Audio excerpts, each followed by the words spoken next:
ভাইয়া জন্মদিনের কেক পাওয়া যাবে? হ্যাঁ পাওয়া যাবে। দাম কত? আমার কাছে 100 টাকা এবং 500 টাকার কেক আছে, তোমার কোনটা লাগবে? আমার 100 টাকারটাই লাগবে, কিন্তু আমার কাছে কোনো টাকা নেই। টাকা না থাকলে আমি কিভাবে দিব? ভাইয়া আমাকে দিয়ে যে কোনো কাজ করে নেন, তার বিনিময়ে একটা কেক দিলেই হবে। আচ্ছা তুমি পানির বোতলটা নিয়ে বিক্রি করে আসো, তারপর আমি তোমাকে একটা কেক দিয়ে দিব। আচ্ছা ভাইয়া।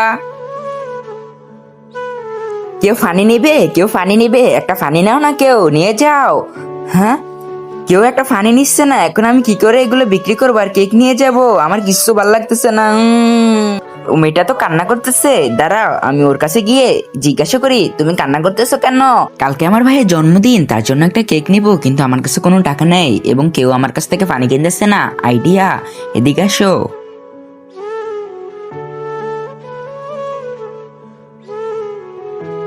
এবারটা জলদি একটা ফুচকা বানিয়ে দে। আচ্ছা ঠিক আছে আমি দিতেছি, এই নাও খাও।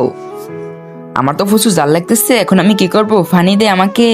আমার কাছে ফানি নেই, ওর কাছে ফানি আছে, যাও নিয়ে খাও। আচ্ছা ঠিক আছে আমি যাইতেছি। এই বুড়ি আমাকে একটা ফানি দে। এই নেন ভাইয়া। এই ছোটু আমাকেও ফুচকা দে। আমার তো প্রচুর জাল লাগতেছে, এখন আমি কি করব? ফানি দে, আমার কাছে ফানি নাই, ওর কাছে ফানি আছে, যাও নিয়ে খাও।